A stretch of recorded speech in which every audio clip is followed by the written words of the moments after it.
Bonjour messieurs, dames.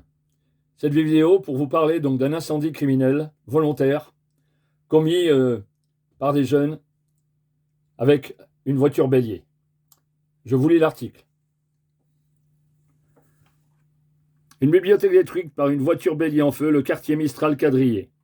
La bibliothèque Chantal Mauduit, située au 76 rue Natole France dans le quartier Mistral à Grenoble, inaugurée le 14 décembre dernier 2024, a été détruite par le feu dans la nuit du mardi 18 au mercredi 19 février 2025, peu après minuit, à la suite d'un acte volontaire.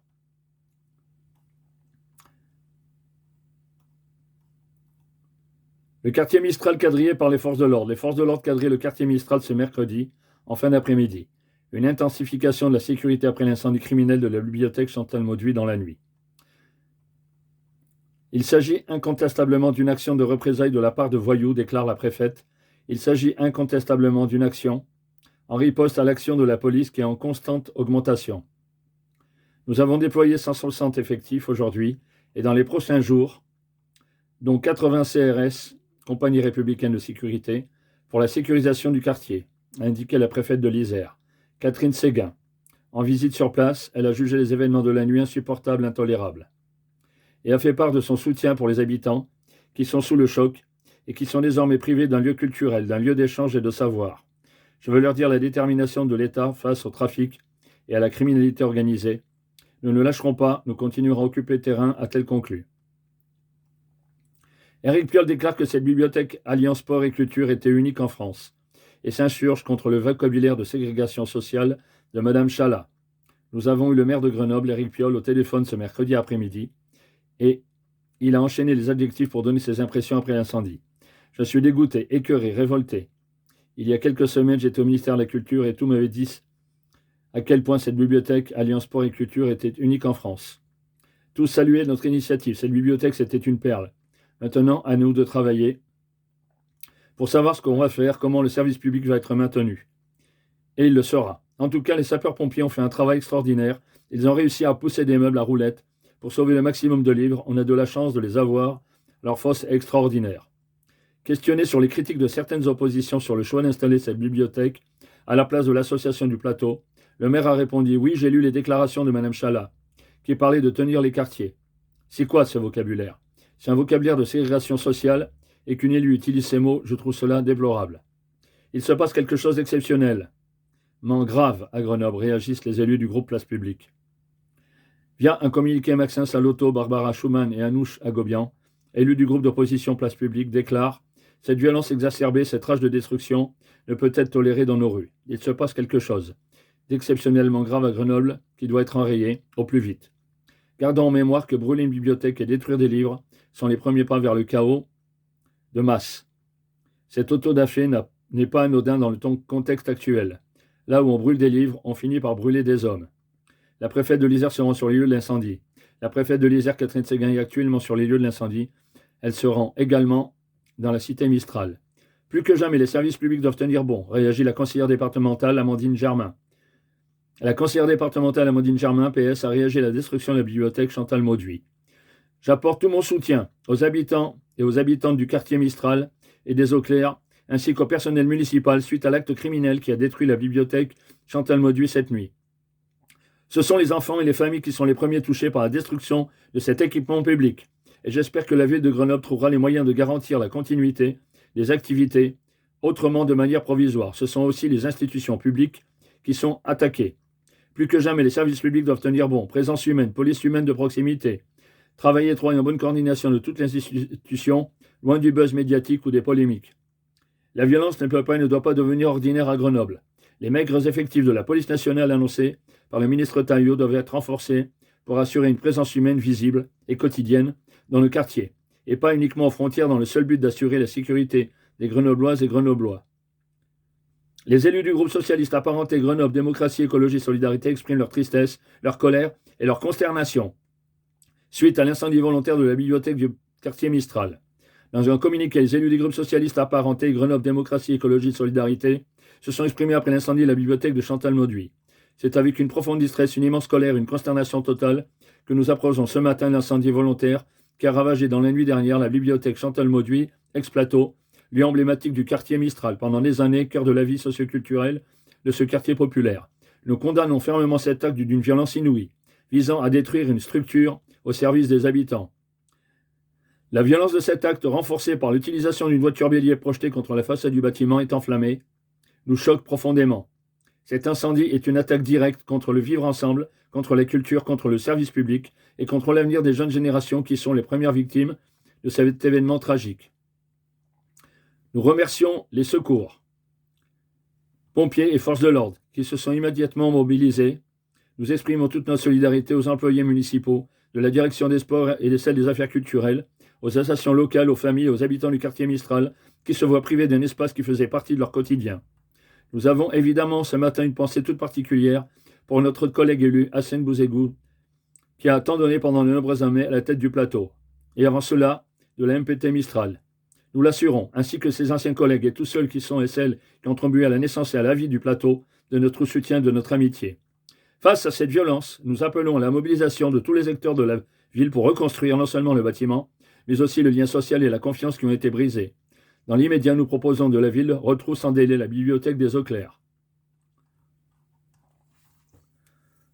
Donc d'ores et déjà, je vous donne donc une vidéo.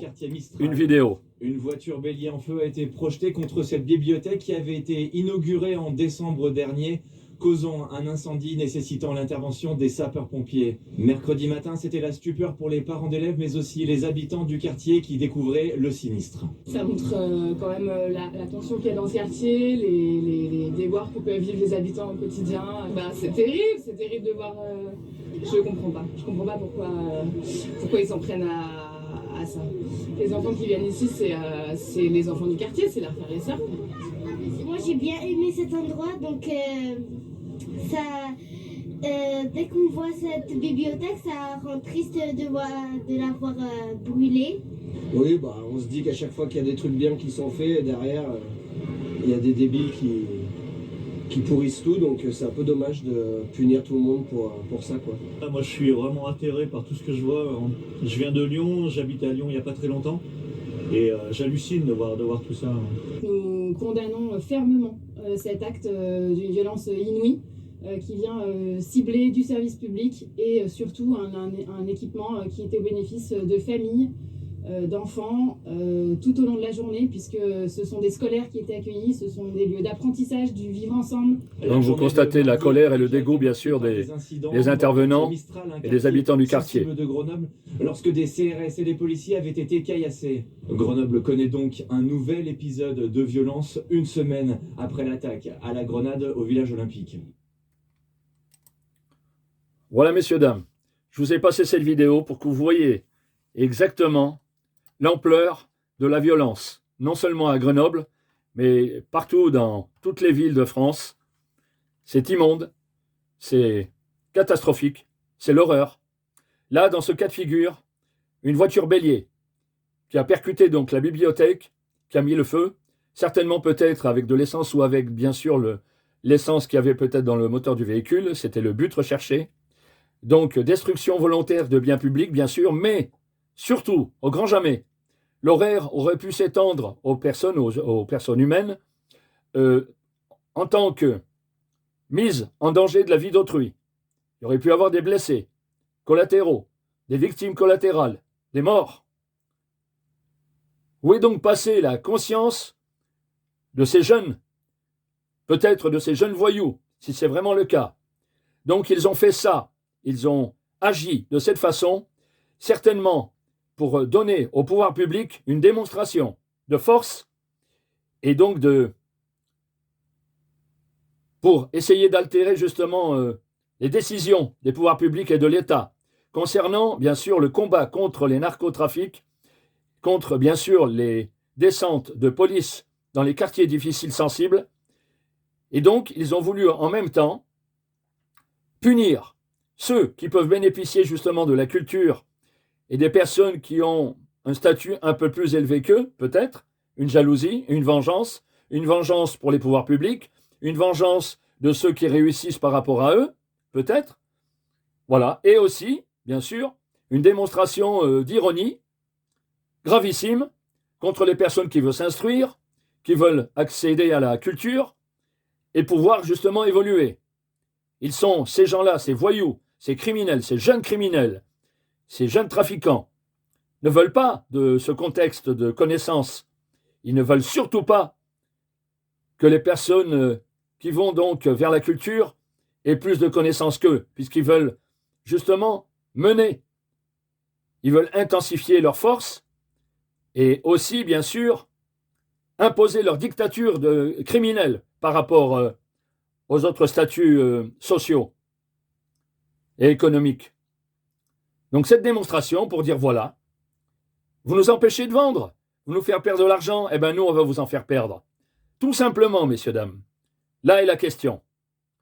Et là est la réponse. Donc justement, ces jeunes criminels s'en prennent aux institutions publiques. Souvenez-vous, il y a quelque temps, dans toute la France, à l'aide de feux d'artifice, avec tout moyen, ils ont détruit des mairies, des préfectures, des lieux publics de culture. Ils veulent tout détruire. Vous nous empêchez de vendre, vous nous empêchez de faire nos trafics, eh bien nous, on va vous faire une frappe d'une ampleur économique défaillante sans précédent. Voilà ce qu'ils pensent. Bien sûr, peut-être pas avec ces mots. Ça dépend, à moins qu'ils aient peut-être de l'instruction, mais je ne crois pas. C'est des gens qui veulent tout avoir tout de suite, rapidement. Ils ne veulent pas aller chez un patron. Ils ne veulent pas aller travailler difficilement, gagner un SMIC, voire des sommes même décentes, par rapport bien sûr à leur trafic de drogue ou leur trafic d'armes ou autre, toutes sortes de trafics. Ils gagnent en un an ce qu'ils pourraient gagner en 20 ans, en 30 ans. Donc bien sûr, le calcul est vite fait dans leur tête. Ils sont très loin d'être oisifs. Croyez-moi, j'ai été fonctionnaire de police, j'ai été agent de sécurité, j'ai été militaire. Et je peux vous dire, quand j'étais sur le terrain en tant que policier, j'ai vu leur force. J'ai vu leur organisation de jeunes criminels, de jeunes trafiquants. Ils n'agissent pas seuls, toujours en groupe, bien sûr, organisés. Ils préviennent à l'arrivée des forces de police. Ils ont même des informations. Et les médias, bien sûr, les portent en avant, puisqu'on parle d'eux. Ils sont contents, on parle d'eux. Et ils s'aperçoivent que les pouvoirs publics ont du mal, justement, à les contraindre, à arrêter leur trafic. Et même à les ralentir. Ils s'amusent, justement, des discours, du temps imparti pour les politiques ou les organisations judiciaires ou policières à agir. Ils sont comme des fantômes, ils se déplacent d'un quartier à l'autre, voire d'une ville à l'autre, voire d'un pays à l'autre, parfois, pour les plus gros trafiquants. Car il y a une hiérarchie chez eux. Ils commencent tout petits, après, bien sûr, ils gravissent les échelons jusqu'à être des gros trafiquants, quand ils ont les tenants, les aboutissants, justement, du réseau de trafic.